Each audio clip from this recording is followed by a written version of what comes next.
Hello दोस्तों, welcome है मेरे आज के वीडियो में जिसमें हम करने वाले हैं अपने राजस्थान भूगोल का रिवीजन। तो मैंने सोचा क्यों न मैं रिवीजन कर रही हूँ तो साथ साथ वीडियो भी बना लूँ, क्योंकि वैसे वीडियो बनाते हैं तो बहुत टाइम लगता है। इसमें अपनी स्टडी भी हो रही है और वीडियो भी बन रही है और आप लोगों को भी मेरे नोट्स दिख रहे होंगे अच्छे से। तो जो मैंने अपने नोट्स बनाए थे उससे मैं अपना आज कर रही हूँ रिविजन।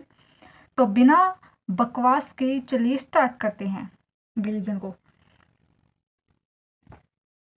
राजस्थान का परिचय यानी सामान्य परिचय पहले हम राजस्थान का पढ़ेंगे कि कैसे राजस्थान नाम पड़ा था, क्या कुछ क्या क्या इसमें हुआ था। तो चलिए स्टार्ट करते हैं। सबसे पहले था ऋग्वेद। ऋग्वेद में हमने राजस्थान को है ना ब्रह्मव्रत कहा था। ब्रह्मव्रत, ऋग्वेद में राजस्थान का नाम था ब्रह्मव्रत। एंड रामायण में इसका नाम था मरु कांतार। तो रामायण में इसका नाम था मरु कांतार। एंड बसंतगढ़ शिलालेख में इसका नाम था राजस्थान दिव्य। और ये बसंतगढ़ शिलालेख कहाँ है? ये है खीमल माता मंदिर में है, जो कहाँ पर है? जो सिरोही में है। तो आप लोगों को ये 2-3 क्वेश्चन यहाँ पर होगी कि बसंतगढ़ शिलालेख कहाँ पर है? खीमल माता के मंदिर में। और खीमल माता का मंदिर कहाँ पर है? सिरोही में। और वहाँ पर क्या है? राजस्थान दिव्य नाम दिया गया है राजस्थान को उस शिलालेख में। और फिर हमारी नैन्सी की ख्यात आती है जिसमें राजस्थान को सर्वप्रथम राजस्थान नाम मिलता है। तो हमारा ये एक मेन पॉइंट बन गया कि सर्वप्रथम राजस्थान का नाम किस में मिला था? तो नैन्सी की ख्यात में सर्वप्रथम राजस्थान नाम मिलता है। फिर हमारे 1800 ईस्वी आती है जिसमें जॉर्ज थॉमस, इन्होंने क्या किया? इन्होंने अपने राजस्थान को राजपुताना नाम दे दिया। किन्होंने? जॉर्ज थॉमस ने 1800 ईस्वी में। फिर जस्ट इसके 29 साल बाद आए 1829 ईस्वी में कर्नल जेम्स टोड यानी घोड़े वाला बाबा। तो मेरे को कर्नल से मतलब कि एक अंग्रेज जैसा नाम है, तो अंग्रेज किस पे आते थे? घोड़े पे। तो हमने इससे कर्नल से याद रखा, अंग्रेज से याद रखा अपने घोड़ा, तो इसे घोड़े वाला बाबा भी कहा जाता था। और इन्होंने एक बुक लिखी थी जिसका नाम था annals and antiquities of Rajasthan. ये इनकी बुक थी। और इसका दूसरा नाम था western Rajput states of India. Western Rajput states of India. और इन्होंने अपनी इस बुक में राजस्थान को रायथा नाम दिया था। तो आप याद करें, जॉर्ज थॉमस ने दिया था क्या? Rajputana. And colonel James Tod ने रायथान दिया था। और इनकी बुक थी जिसके ये नाम थे, आपको अच्छे से याद करने हैं। फिर बढ़ते हैं थोड़ा सा आगे। इसके लिए बुक को थोड़ा ऊपर सरकाना पड़ेगा। क्या है भाई? हाँ, तो अब था गुरु शिखर में संतों का शिखर। गुरु शिखर में संतों का शिखर किसे कहा जाता था? कर्नल जेम्स टोड को। तो हमारा जो गुरु शिखर है उसमें एक संतों का शिखर कहा जाता था और उस व्यक्ति का नाम था कर्नल जेम्स टोड। तो कर्नल जेम्स टोड के हमें 2 नाम पता लग गए हैं। एक तो इन्हें घोड़े वाला बाबा कहा जाता था और दूसरा गुरु शिखर में संतों का गुरु शिखर भी इन्हीं को कहा जाता था। और इनकी बुक का नाम था western Rajput states of India. और इन्होंने राजस्थान को नाम दिया था राजस्थान। तो ये हमने कर्नल जेम्स टोड के बारे में पढ़ लिया। फिर थोड़ा आगे आते हैं कि वर्तमान राजस्थान अपने अस्तित्व में कब आया था? कि जो राजस्थान नाम है वो अपने अस्तित्व में कब आया था? तो उसकी डेट है 1 नवंबर 1956। तो इसमें स्टार इसलिए लगाए हुए हैं कि ये बहुत ही इम्पोर्टेंट है हमारे एग्जाम के लिए। तो आप इस डेट को अच्छे से याद कर लीजिए। फिर आते हैं हम राजस्थान की स्थिति पर। ये हमारा ग्लोब है एंड इसमें राजस्थान की स्थिति उत्तरी पूर्वी गोलार्ध है, यानी यहाँ पर हमारा इंडिया है और इसमें भारत दक्षिण एशिया, यानी एशिया में कहाँ पर? भारत दक्षिण एशिया में इसकी स्थिति है। अब बढ़ते हैं थोड़ा आगे।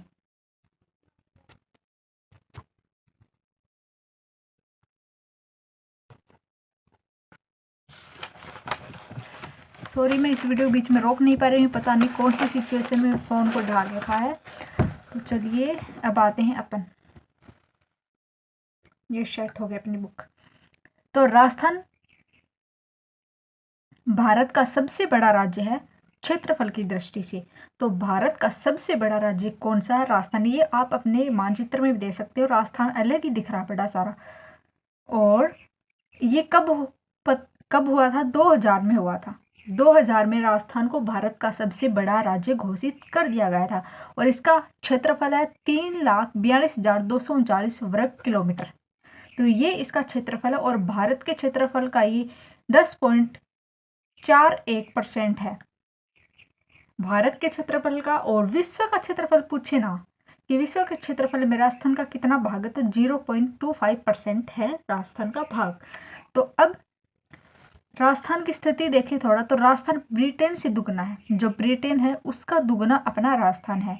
एंड श्रीलंका का 5 गुना है। आप देख सकते हैं श्रीलंका कितनी सी है, देखा होगा वो भारत के नीचे जाते हैं ना तो छोटा कोने में होता है, वो श्रीलंका, उसका 5 गुना है अपना राजस्थान।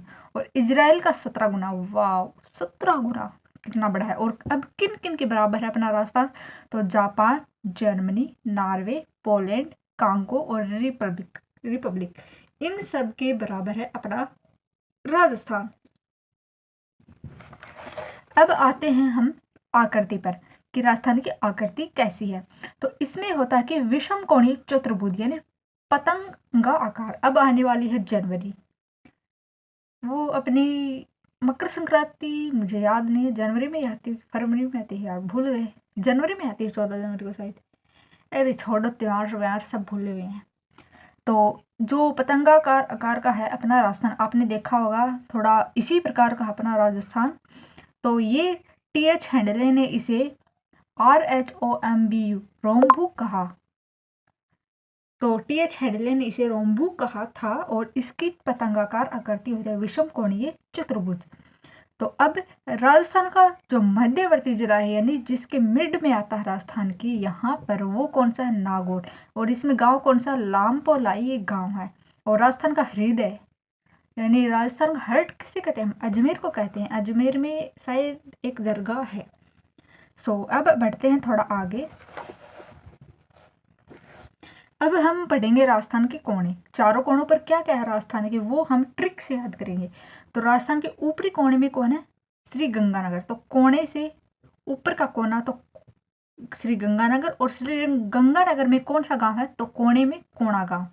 एक याद हुआ, ऊपरी कोने में एक कोणा गांव। ये इसका काम तमाम हुआ। चलो बढ़ते हैं अब थोड़ा आगे। अब साइड में अपना आता है जैसलमेर। जैसलमेर, ये बांसवाड़ा मत समझ लेना, ये तो मैंने वैसे ही लिखा था, बट इसको देखो थोड़ा तीर करके मैंने नीचे लिखा हुआ है जैसलमेर। तो इस साइड अपना आता है जैसलमेर। तो जैसलमेर कटरा गांव, कटरा गांव कैसे याद रखोगे, वहां पर है पाकिस्तान और यहाँ पर है भारत। तो जैसलमेर पाकिस्तान के बॉर्डर पर है, तो वहां पर हर दिन लड़ाई होती है, तो कुछ लोग कट के मर भी जाते हैं, काटा पीटी मतलब कि वैसा वहां पर रहता। तो पाकिस्तान और भारत की लड़ाई से याद रखो कटरा यानी काटने वाला। भाई वो एक दूसरे को दुश्मन है, वो ऐसे सोचते हैं कि वो कौन यार, अपन ही है इंडिया के। तो इंडिया और पाकिस्तान सोचता कि एक दूसरे को कच्चा चबा जाए। तो इससे याद रखो कटरा, जैसलमेर से, पाकिस्तान से याद रखोगे। फिर आते हैं अपन बांसवाड़ा में। बांसवाड़ा का गांव कौन सा है, बोरकुंड। बोरकुंड से कैसे याद करोगे, बांसवाड़ा है राजस्थान के नीचे नीचे आते हैं ना, तब हमारा बांसवाड़ा आता है। तो नीचे नीचे क्या होता है, जमीन में क्या होता है यार, सिंपल सी बात है, कुंड होता है। तो इससे हम याद रखेंगे बोरकुंड। फिर जाते हैं हम साइड में जहाँ पर हमारा धौलपुर, और धौलपुर में कौन सा गांव आता है, सिलाना, क्योंकि ये कोने पर पड़ता है। तो सिलाना, सिलाना मतलब थोड़ा आपको समझ में आ जाएगा इससे कि सिलाना का मतलब होता है शाना, अपन याद करें। तो धौलपुर में अपना जो सबसे पहले सूर्य उदय होता है और सबसे पहले इसमें सूर्यास्त होता है। तो ये बेचारा अपना काम करता है टाइम पे। तो इससे ये क्या हुआ, स्याणा हुआ, क्योंकि स्याणा है अपना धौलपुर। तो इससे हम याद रखेंगे सिलाना। तो अपने चारों कोनों आराम से हमें याद हो चुके हैं। अगर आपको ट्रिक पसंद आई तो कमेंट में ज़रूर बताया करो यार, चैनल को सब्सक्राइब भी करो, ऐसे थोड़ी मेहनत करते हैं अपन लोग। फिर बढ़ते हैं थोड़ा नीचे। अब अपन राजस्थान की लंबाई और चौड़ाई वगैरह देखेंगे। तो उत्तर से दक्षिण 826 किलोमीटर एंड पूर्व से पश्चिम है 869 किलोमीटर, और इन दोनों का अंतर है 43 किलोमीटर। तो आप ये अच्छे से याद कर सकते हैं। अब बढ़ते हैं थोड़ा आगे। तो ये देखो, मैंने पहले ही थोड़ी देर पहले ही बक किया था मैंने कि धौलपुर अपना स्याणा है, तो सिलाना गांव पड़ता है, और ऊपर की ओर कोणा है तो कोणे, श्री गंगानगर में कोणा, नीचे कुंड है तो बोरकुंड, बांसवाड़ा में साइड में जैसलमेर है। तो राजस्थान सॉरी इंडिया और पाकिस्तान की लड़ाई होती है, तो एक दूसरे को काट कर खा जाने की इच्छा रखते हैं, तो कटरा। सो बढ़ते हैं हम अपन कि सर्वप्रथम सूर्योदय एंड सूर्यास्त धौलपुर में होता है। ये बात मैंने आपको 2 मिनट पहले, सॉरी 5 सेकंड पहले ही बताई होगी, तो आपको ये याद रखनी है। और सबसे अंत में किस में होता है? जैसलमेर में। जैसलमेर में सबसे लेट सूर्योदय होता है और सबसे लेट में ये सोता है। कितना नीच इंसान, अपना धौलपुर देखो कितना सियाना है। वाह वाह, तालियां धौलपुर के लिए। अब आते हैं राजस्थान का वनस्पति विहीन गांव जिसमें वनस्पति नहीं है। वो भाई जैसलमेर का सम गांव है जिसमें वनस्पति नहीं। भाई कितनी धूल हो गई वहां पर, वनस्पति नहीं है। अच्छी बात है, अपन राजस्थान के, अपन को पता वनस्पतिहीन जगह कैसी होती है। फिर बढ़ते हैं। पहले राजस्थान में 33 जिले थे, 7 संभाग थे, बट अब क्या हुआ है? अपने जानी दुश्मन बन गए हैं अपनी सरकार वाले। इन्होंने 33 जिले तो अपन लोगों को मुश्किल से याद होते थे, बट इन्होंने जिलों को बढ़ाकर अपनी मुश्किल बढ़ा दी। तो अब इन्होंने 41 जिले कर दिए, बट भगवान का शुक्र है 7 संभाग ही है अभी, वरना इनको भी बढ़ा दिया तो अपन तो याद करते करते पागल ही हो जाएंगे। तो इसमें अपना गांव है, सॉरी अपना गांव को याद कर रही हूँ मैं। इसमें 28वां था बारां, 29वां दौसा, 30वां राजसमंद एंड 31वां हनुमानगढ़, 32वां करौली और 33वां प्रतापगढ़। आप सोच रहे हैं मैंने उल्टा क्यों लिखा? भाई मेरा दिमाग ही उल्टा है तो मैंने इसलिए इसे उल्टा लिख दिया। अब आते हैं थोड़ा राजस्थान के जिले पर।